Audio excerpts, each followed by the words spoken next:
Bueno, ¿qué tal Marcelo? ¿Qué tal, Ricardo? Bueno, en principio, una de las cosas que nosotros decíamos a lo largo de la campaña era una frase de Einstein, que no hay nada más irracional que pretender resultados distintos haciendo lo mismo, y que una Argentina distinta es imposible con lo mismo de siempre. Afortunadamente ganamos los outsiders, o sea, no somos los mismos de siempre, y nuestro programa económico es totalmente distinto a lo que se vino haciendo a lo largo del siglo XX y lo que va del siglo XXI. De hecho, nuestra política central, que es poner las cuentas fiscales en orden, Argentina en los últimos 123 años tuvo déficit fiscal durante 113, y de las 22 crisis que tuvo, 20 tienen origen fiscal. Por lo tanto, en principio, ese es un cambio sustancial respecto a lo que hicimos a lo largo de la historia argentina. ¿Cuándo se enteró que era presidente? Bueno, ¿O cómo se enteró? Esto es muy interesante porque a lo largo del día nos iban dando números y la verdad que los números que venían eran muy altos. Entonces decíamos, no, o sea, nosotros considerábamos cualquier cosa arriba de 4 muy alto. Entonces, cada vez que venían números así de altos, los descartábamos, decían, no, esto no puede ser. Y dame otros números, porque estos son muy altos. O sea, no creían esos números. Claro, ya era el bilardismo 101, había llegado a niveles de fundamentalismo muy fuertes, y cuando después ya teníamos noción de que las diferencias que se estaban hablando parecían irreversibles, bueno, entonces dijimos, bueno, ganaremos, pero vamos a ver por cuánto. Y cuando el ministro Massa me llama para avisarme que iba a estar reconociendo la derrota, ahí, bueno, asomamos a los números y nos encontramos con esta diferencia de 12 puntos, ¿no? Ahora, no me diga que el sábado no humeaba que iba a ganar, porque del otro lado, Unión por la Patria, el sábado estaban totalmente destrozados, porque decían, perdimos la elección. Nosotros teníamos números que parecían mostrar que ganábamos. Pero de vuelta, nosotros hasta que no estuvieran los números... Y para un bilardista. Sí. Claro. Ahora, presidente, lo vamos a llamar presidente, ¿no? No, Milei. Presidente... Digo, sigo siendo Milei. Claro, está bien. Vamos a usar las dos términos. Esa cantidad de votos que tiene, haciendo una campaña que usted anunció que iba a venir un ajuste, que iba a ser un ajuste, ¿le da validez al ajuste o lo puede complicar? Yo creo que la cantidad de votos que hemos conseguido y la diferencia que hemos conseguido es un mandato. Es decir, porque aparte, yo lo voy a poner en estos términos. Primer punto, soy el primer presidente liberal libertario de la historia de la humanidad. No existe un liberal libertario que haya llegado a la presidencia, no existe, es una cosa no convencional. Ese es el primer punto. El segundo punto es, a lo largo de la campaña, fui el único que hizo propuestas, fui el único que presentó un programa de gobierno y fui el único que dijo que había que hacer el ajuste. A ver, Argentina está al borde de la peor crisis de su historia. Tiene lo peor de la crisis de Alfonsín, o sea, la chance de la hiperinflación, tiene lo peor de la crisis del Rodrigazo del 75 y tiene indicadores sociales peores que los que teníamos en el 2001. Quiere decir que estamos al borde de la peor crisis de la historia. Es decir, el ajuste va a venir de todas maneras. Entonces la pregunta es, ¿quién hace el ajuste? Históricamente la política hizo que el ajuste lo pague el sector privado. Bueno, esta vez el ajuste lo va a tener que pagar la política. Va a recaer sobre el Estado, no sobre el sector privado. El tema es, ¿cuándo va a pasar eso? Porque la impresión, por ahí interpreto mal, la gente, bueno, ya ganó Milei, tenemos un nuevo país, aumenta todo, están aumentando los precios hasta el 50%, posiblemente aumenten las tarifas, el transporte. Entonces la gente dice, está bien que lo pague la política, pero en definitiva los primeros que lo pagamos somos nosotros, no digo yo, sino el que menos tiene en este país. Depende del tipo de ajuste. Nosotros creemos que el primer elemento que más está estafando a los argentinos de bienes es la inflación. De hecho, este gobierno, si bien tiene un déficit primario de casi 3 puntos del PBI, con lo cual el acuerdo con el fondo está caído, con lo cual tenemos un problema grave en temas de los vencimientos de deudas del año que viene en dólares, que son 20.000 millones de dólares. La realidad es que entre emisión directa e indirecta usó 6 puntos el PBI. Es decir, el gobierno le robó a los argentinos de bien cerca de 30.000, 36.000 millones de dólares. Digamos, entonces, eso se tiene que terminar. ¿Y eso usted cómo lo termina? Y poniendo las cuentas fiscales en orden. Nosotros, una de las cosas que hicimos en el discurso del domingo, y lo subrayé en términos de enfatizar el tono, fue que el Estado tenía, o sea, que ser pequeño, pero además honrar sus compromisos. Cuando estoy diciendo honrar sus compromisos, estoy diciendo que tiene que pagar la deuda, que va a pagar la deuda, o sea, vamos a pagar la deuda. Vamos a pagar la deuda significa que vamos a hacer el ajuste. Y que ese ajuste no va a recaer sobre el sector privado, como fue históricamente en Argentina, sino que va a ser sobre las partidas del Estado. Otra cosa que dije es que se van a respetar a rajatabla los derechos de propiedad. Básicamente lo que estoy diciendo en algún sentido es, miren, en el caso de las LELIQs, se va a dar una solución a ese problema vía una solución de mercado, es decir, una solución voluntaria, es decir, sin expropiación, nada, ninguna locura tipo Plamorex o cosas aberrantes como esa. Y otra cosa más, a las empresas reguladas se les respeta los contratos. Por lo tanto, digamos, también tienen que reconfigurar la situación de las... Incluso las empresas de la construcción, porque usted dijo que la obra pública termina el 10 de diciembre. La obra pública se termina. Es decir, no tenemos plata. Entonces, o sea, el 11 de diciembre se termina... A ver, del déficit fiscal, en el Tesoro es 5 puntos del PBI. Y si tenemos en cuenta el Banco Central, son 10 puntos del PBI. O sea, tenemos un déficit fiscal consolidado entre Nación y Banco Central de 15 puntos del PBI. Es el más grande de la historia. Si no hacemos nada, terminamos en una hiperinflación. Si empezamos a decir, ay, no, esta partida no se puede, con todos los que, obviamente que todos los que están vinculados a las partidas dicen que no se pueden tocar. Bueno, la alternativa es una hiperinflación y dejar al 95% de los pobres, de los argentinos pobres. Para mí esa no es una solución. Entonces va a haber que recortar. ¿Y cómo hay que recortar? En las partidas donde la política roba. Ejemplo, en la obra pública. Yo quiero hacer una pregunta, porque Marcelo va a ahondar en cuestiones específicas de la economía, pero lo que él dijo, obra pública, es una pregunta básica. ¿Qué significa cortar la obra pública? Pregunto por esto.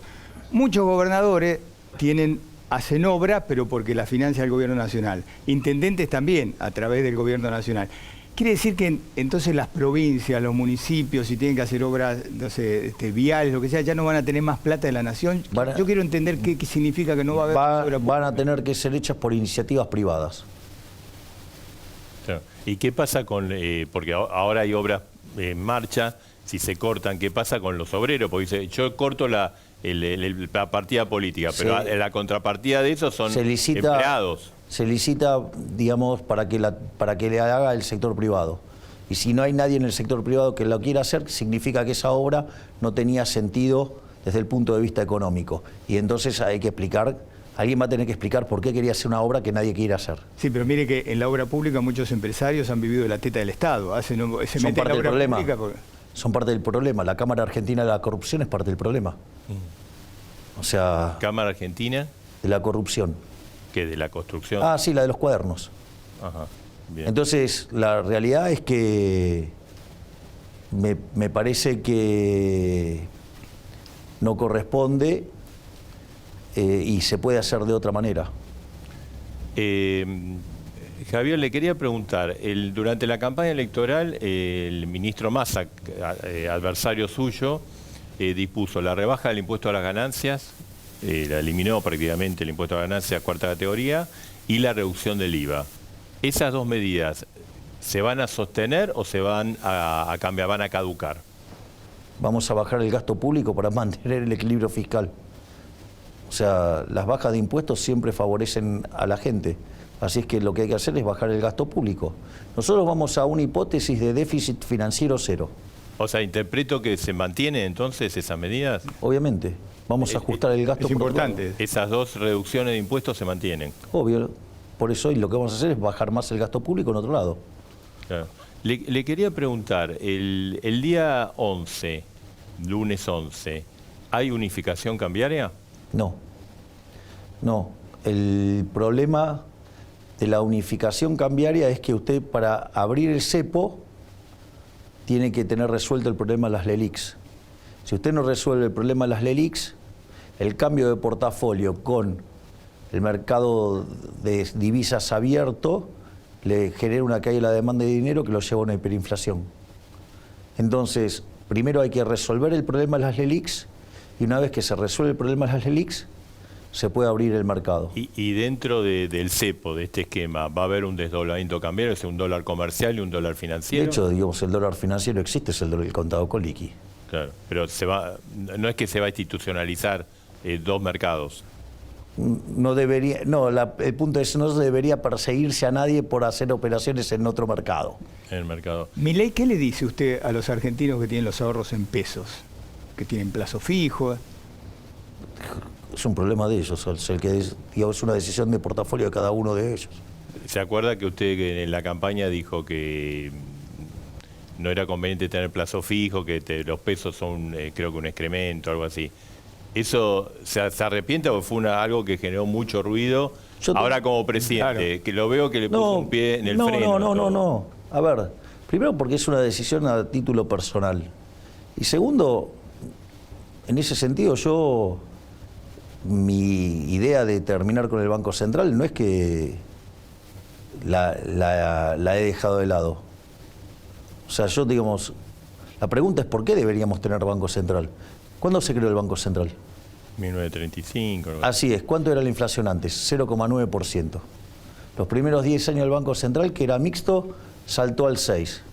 Y después, de ahí hasta 1991, la inflación promedio fue, para darla bien, sin redondear, 219%. Tuvimos 2 hiperinflaciones sin guerras, le quitamos 13,0 a la moneda, destrozamos 5 signos monetarios. La pregunta es, y eso se terminó con la convertibilidad. La convertibilidad de la inflación promedio fue del 9%, pero concentrada en el primer año y medio, los primeros 20 meses. Y después, ¿qué hicieron? Volvieron a las andadas, salimos de la convertibilidad, y entonces ahí nos dijeron que esta vez iba a ser diferente. La inflación en los primeros 4 años del kirchnerismo fue cercana al 10, en el segundo periodo kirchnerista fue 20, después 30, con Macri 40, y hoy la inflación en la punta viene viajando al 300%. La pregunta no es ¿por qué no tener Banco Central? La pregunta es ¿por qué tener Banco Central si es un mecanismo de estafa tan grosero? Yo hago la pregunta al revés. ¿A ustedes les parece bien que los políticos le roben 6 puntos del PBI? No estamos de acuerdo con que nadie le robe a nadie. Y bueno, pero eso es lo que está haciendo con la política monetaria que hizo este gobierno. ¿Y Ocampo va a ser el presidente del Banco Central? ¿Está decidido o eso por ahora no está decidido? Bueno, digamos, a mí me gusta mucho la propuesta que tiene Emilio. Es decir, ahora hay que ver si la situación de mercado permite instrumentar una solución como la que plantea Emilio, y si Emilio está dispuesto a instrumentar una operación que no sea la que él tenía planeada originalmente. O sea, todavía no está firme entonces. Bueno, eso es decisión de Emilio, o sea, si las condiciones de mercado no están dadas como para que se instrumente la solución que él planea. Ahora, con una transición tan corta, ¿se puede hacer transición en economía sin saber el nombre del ministro de Economía? Sí, claro, porque ¿usted sabe cuántos presidentes economistas tuvo la Argentina en su historia? No. Uno, yo. Economista sí, es el primero. Hubo muchos abogados. ¿Y usted de qué cree que vivía yo antes de estar en esto? O sea, que el ministro de Economía va a ser usted. No, no es que voy a ser yo, pero la visión, el que imprime la visión soy yo.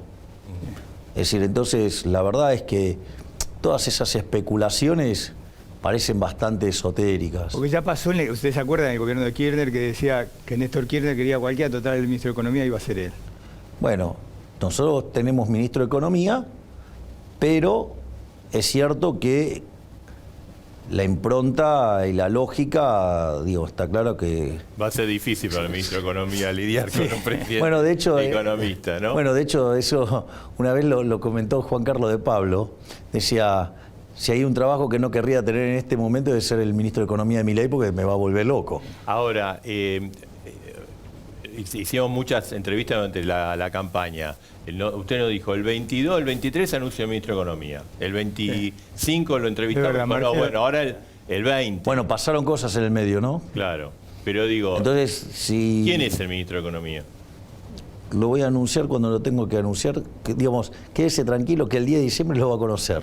Bien. Cuando esté tomando juramento. Bueno, pero coméntenos a nosotros antes.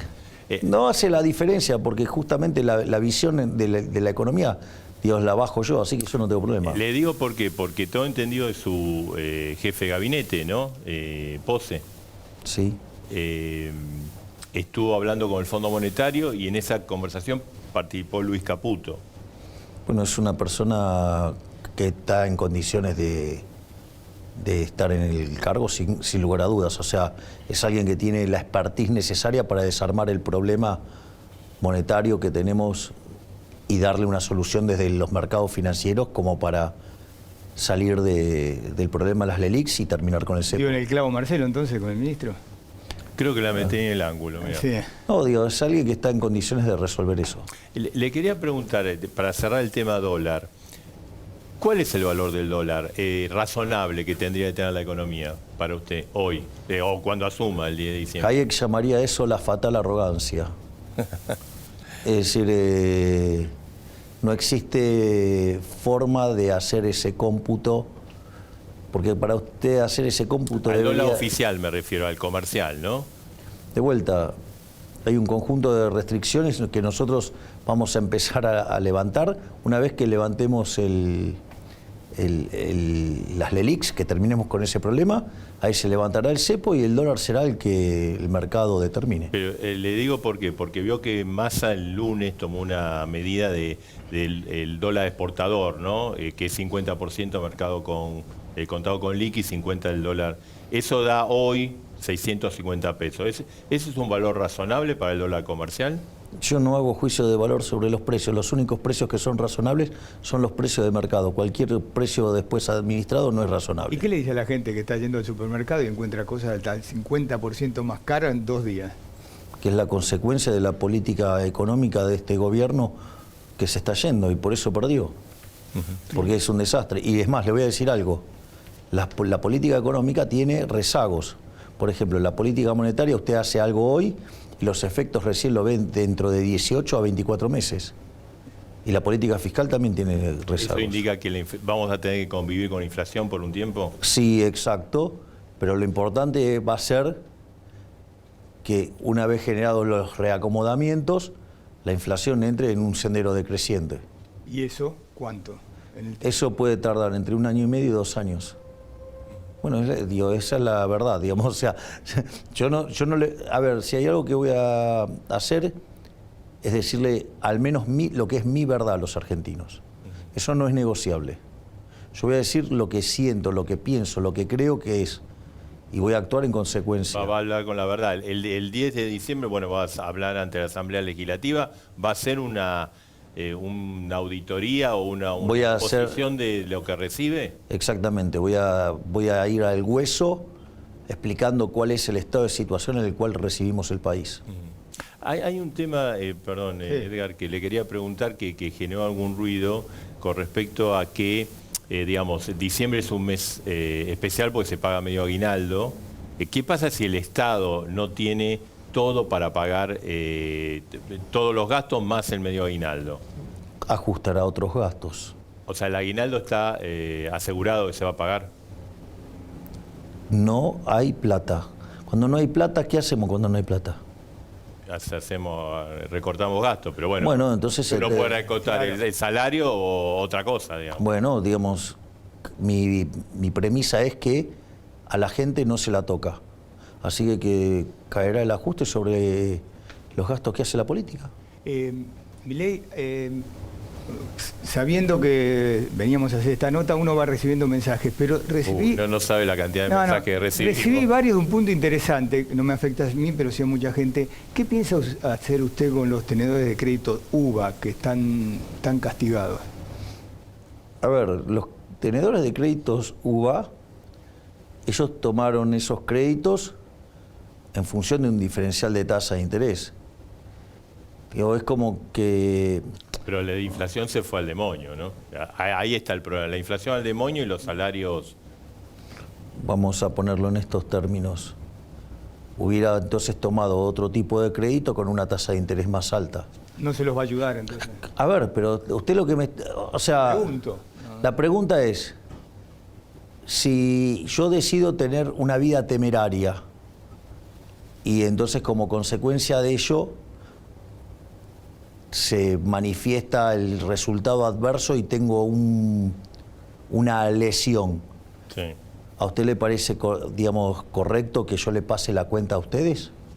No, pero en el caso de los créditos UBA, la mayoría lo tomó en el 2017, impulsado por el gobierno en ese momento. Que el gobierno le puso una pistola en la cabeza para casi, que los casi tome. prácticamente no había, el único crédito que había era el UBA. No sé, digo, que le pusieron una pistola en la cabeza, usted podría... No, el gobierno incentivó, hizo publicidad. Igual póngase en el... De vuelta. No, bueno, Cada pero... uno se arregla como puede. A ver, usted tomó una decisión en términos de renta-riesgo y ahora como el resultado es adverso, usted quiere que lo pague otro. O sea, eso está incorrecto. Si usted toma una decisión incorrecta, usted es el que se tiene que hacer cargo de la decisión. Es decir, mire, cuando usted tenía, por ejemplo, durante la convertibilidad usted tenía créditos en pesos y créditos en dólares. Usted podía tomar el que se le daba la gana.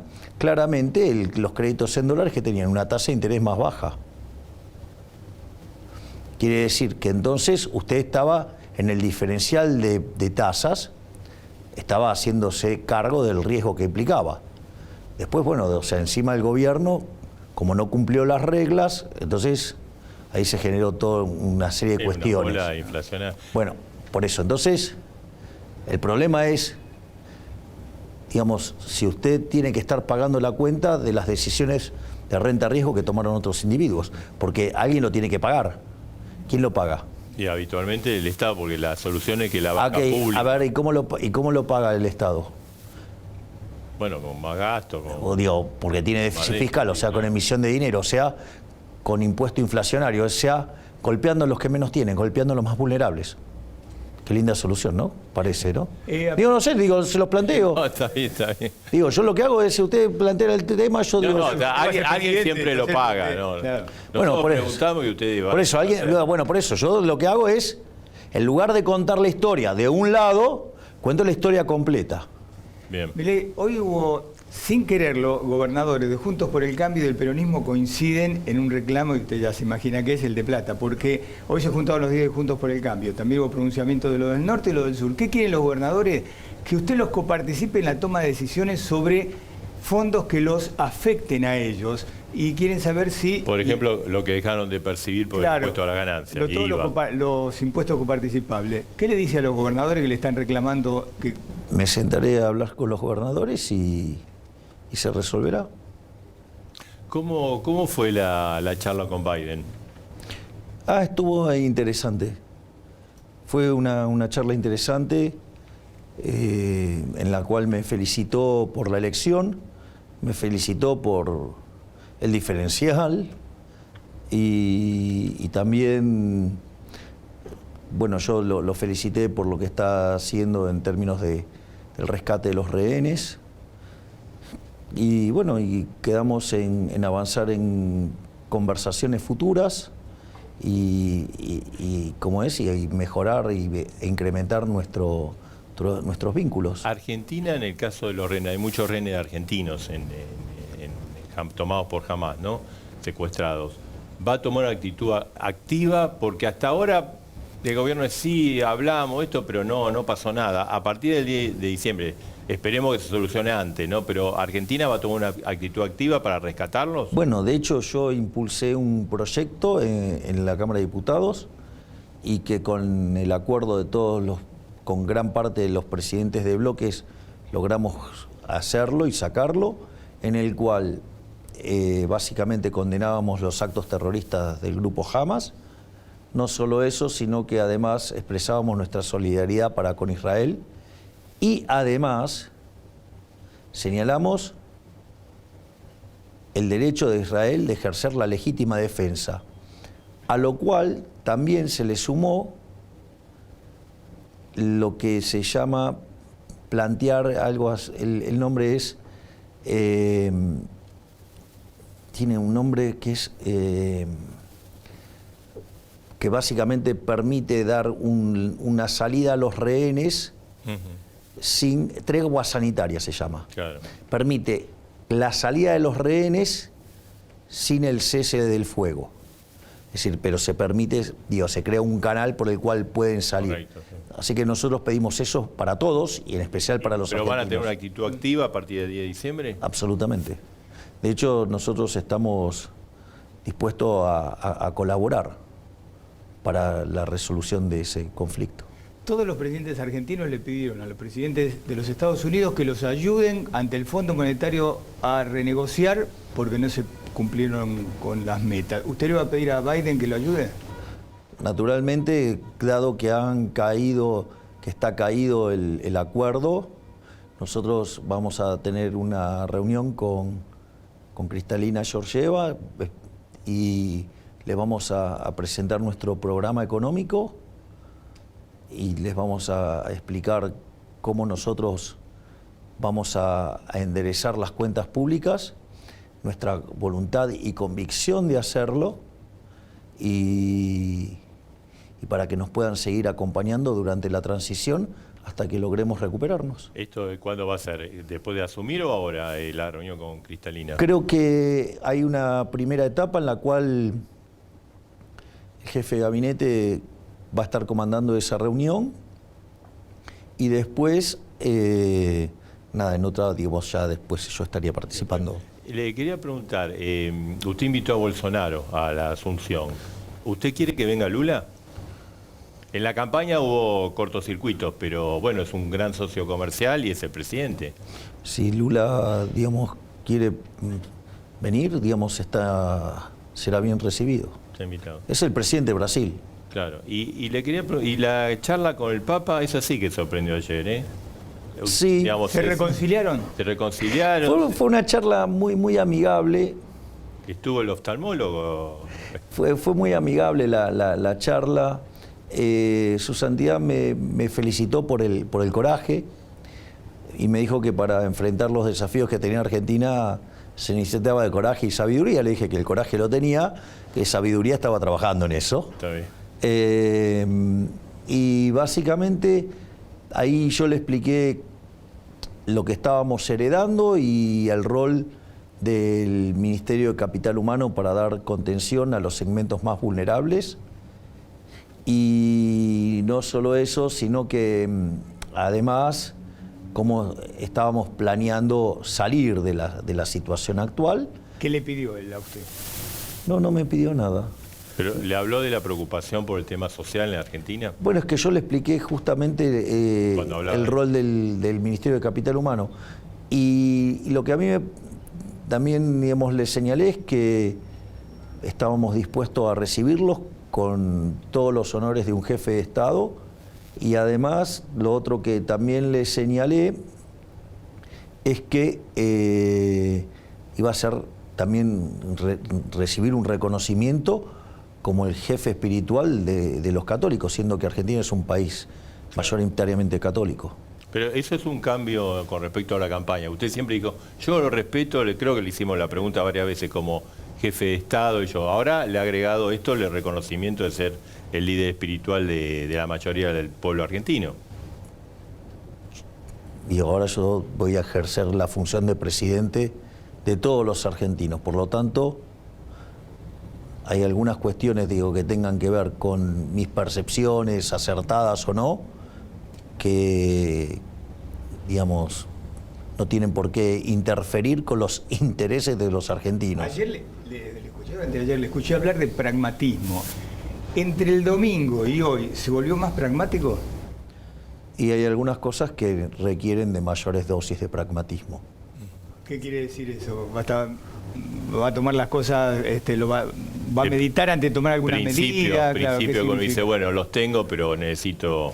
No negocio los principios, no los negocio, los valores no los negocio, pero acerca de la utilización de los instrumentos y la forma en la cual, digamos, se los va relajando o se los va aplicando, hay cuestiones de pragmatismo. ¿Y la motosierra, en ese sentido de pragmatismo, va a fondo o va a media máquina? ¿La hizo más pragmática la motosierra? Vamos a ponerlos en estos términos. El déficit fiscal de Argentina son 15 puntos del PBI, 5 del Tesoro, 10 del Banco Central. Si yo quiero arreglar el problema de las LELIQs para salir del cepo, ¿a cuánto pasa el déficit del Banco Central? ¿De 10 puntos a cuánto? A cero. A cero. Y si pongo en caja las cuentas del Tesoro, que son 5 puntos, ¿quiere decir que estamos haciendo un ajuste de 15 puntos del PBI? Sí. Es ¿A fuerte. usted qué le parece? No, estaría buenísimo si lo Bueno, logra. El tema bueno, es el costo social también, ¿no? ¿Por qué el costo social, si ninguna partida de las que se están tocando ahí impactan sobre los argentinos de bien? Eso es así. Le quería preguntar, ¿tarifas se ajustan de una sola vez o gradual? O sea, hay un atraso de tarifa, hay subsidios, es un desmadre ese tema de todo tipo. ¿De una sola vez o gradual? De hecho, si hubieran leído uno de mis libros que se llama Política Económica contra Reloj, hay 140 hojas o 150 dedicadas a cómo se arregla ese problema. Sí. Pero básicamente le cuento. Una de las cosas que le desarmé durante el debate al ministro Massa fue la mentira de que las tarifas del boleto pasaba de 56 a 1100. Y eso lo hice... Te dijo a 350, algo así. No, ahora por eso, ahora les replico la cuenta para que vean lo que quiero hacer. Ahora, si la tarifa está cubriendo cerca del 17% del costo, quiere decir que yo la tendría que multiplicar por 6 para dejar en equilibrio. Eso me da 3.36, ¿sí? Pongamos 3.40 para hacerlo fácil. Correcto. Ahora, la mitad de eso es impuestos. Con lo cual, si saco los impuestos, estoy en 175, pongámosle 180, ¿sí? Okay. Otra de las cosas que nosotros queremos hacer es eliminar el impuesto a las ganancias reinvertidas. Eso implicaría un incremento del flujo de fondos del 50%. Quiere decir que de los 180 nos vamos a 90 o menos, entre 90 u 80. Con lo cual, de 56 a 80 no hay tanta diferencia. Y además, otra de las cosas que señalé es que la parte que va a tener que incrementarse por el residuo, que es esto que está faltando, eso se hace en función, en la medida que los salarios se van recuperando en términos reales. Por lo tanto, que no va a sufrir el poder de compra de los trabajadores. O sea, entonces sería gradual eso. Claro, obvio. Y además, pero parte usted no lo puede hacer de otra manera porque la Corte Suprema no se lo avalaría. Y además otra cosa es que a aquellos que están caídos del sistema y que la variación de los salarios no les impacta porque están fuera del sistema, para esos casos también va a haber tarifa social. Milei, o un criterio social de contención.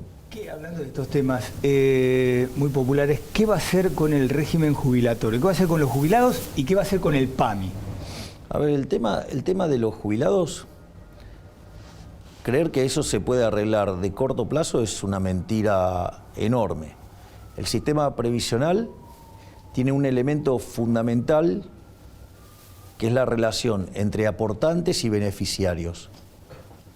Durante varios episodios del kirchnerismo aumentaron la cantidad de beneficiarios sin contraparte de aportantes. Eso generó un desequilibrio muy fuerte dentro de la lógica del sistema previsional. Ahora bien, nosotros lo que, digamos, de ser exitosos en las reformas que estamos haciendo, por un lado generaría mucho crecimiento económico y sería intensivo en trabajo. Además, el salir del cepo tendría un efecto rebote.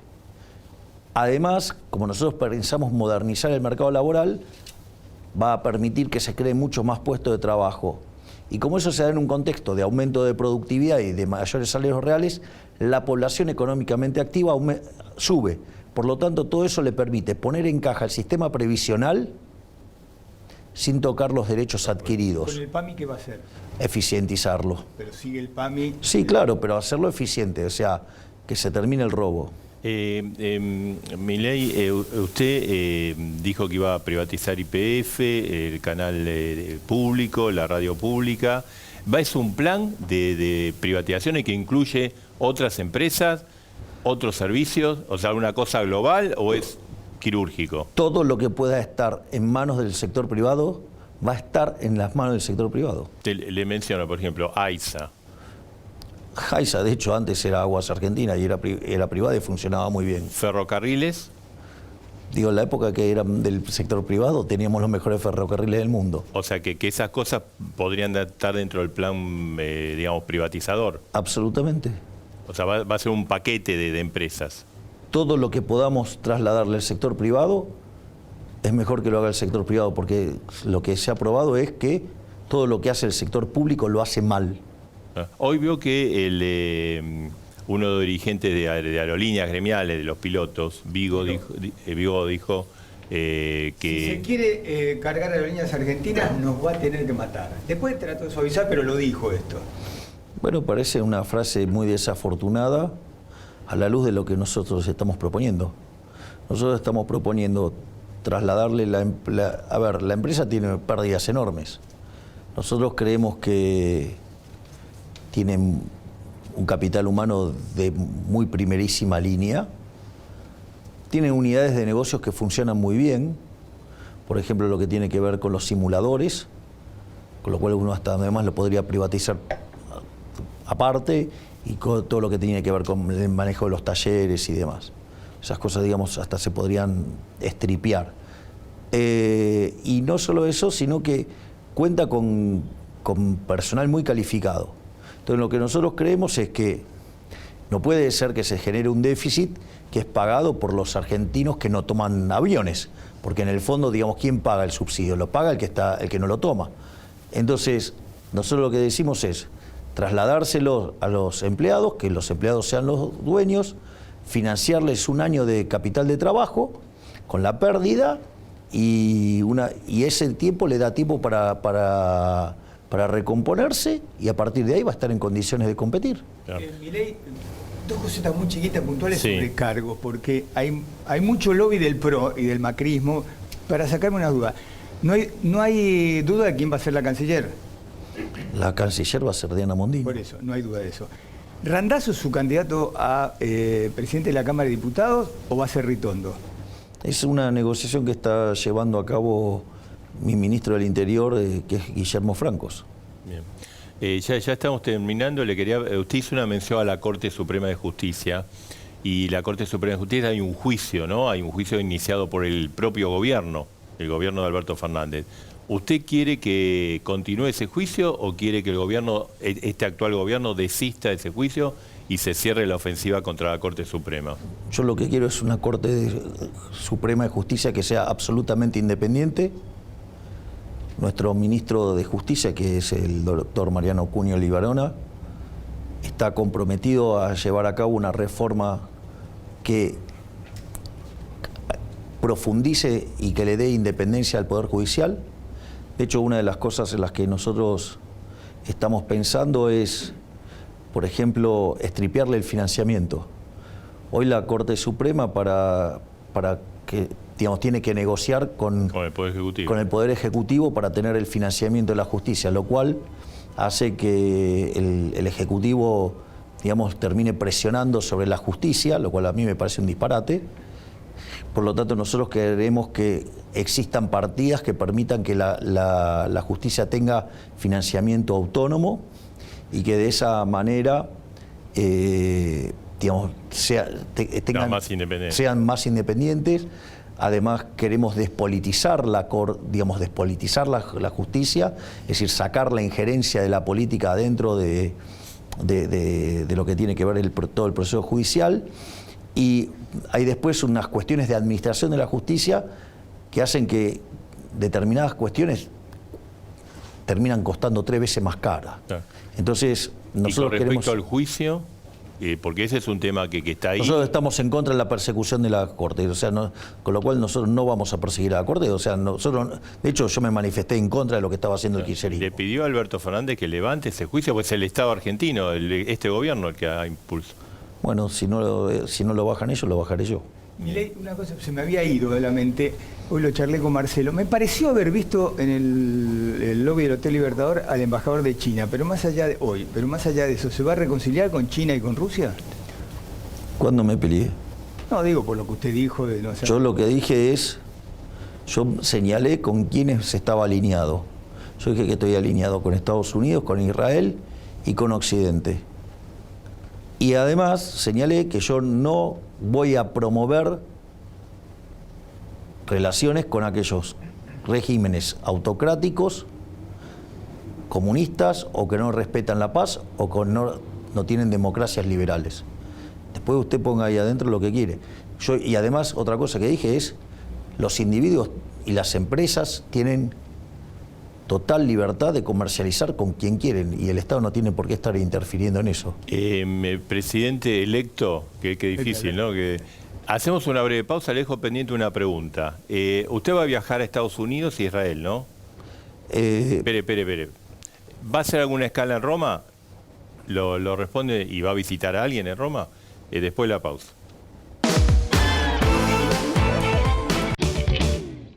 Construimos tu estrategia de inversiones internacionales y nacionales con la atención personalizada de especialistas que hablan tu mismo idioma. Tenés banca privada.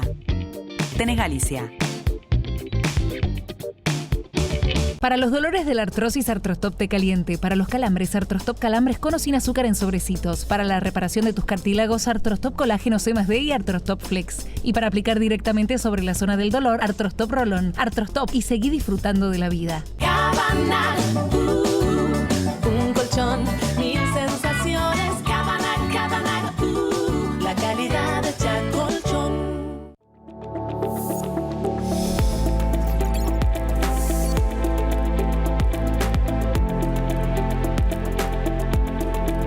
Se viene la cuarta edición del Miami Real Estate Tour, 29 de noviembre, 1 y 4 de diciembre. Inscripción en www.miamiretour.com.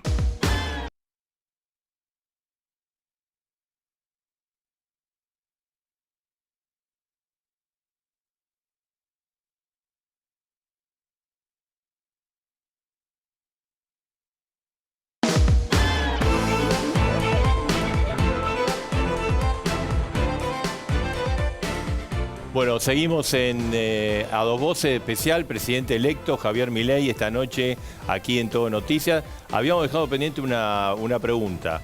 ¿Usted va a ir a Estados Unidos, a Israel? Sí, ahora tengo planeado viajar concretamente en Estados Unidos, tengo planeado viajar a New York para ir al OEL. ¿Esto es antes de asumir? Antes de asumir, es una cuestión, digamos... Personal, sí. Espiritual, Bien. Obviamente, que voy a ir donde rezaba Correcto. El Rebe. Y después voy a volver, y ya como presidente en ejercicio voy a viajar a Israel, y obviamente si el Papa Francisco me acepta, iría a visitarlo en Roma. Sí. ¿Lo habló ayer esa posibilidad? No lo hablé, pero bueno, lo vamos a intentar. De hacer una escala antes de venir a la Argentina de vuelta, en Roma. Veremos cómo podemos enlazar los viajes para pasar y manifestarle las cosas que le manifesté por teléfono en vivo. Bien. Tenemos que cerrar. Usted es futbolero. ¿Quiere que siga Scaloni como técnico de la selección? Vio que él se quiere ir. Bueno, pero cambió el contexto, así que puede seguir. ¿Usted quiere que siga Scaloni? Obvio. Pensar que, digamos, a Scaloni le cuestionaban que no podía ser técnico de la selección argentina porque no tenía experiencia previa y fue campeón mundial. Bien.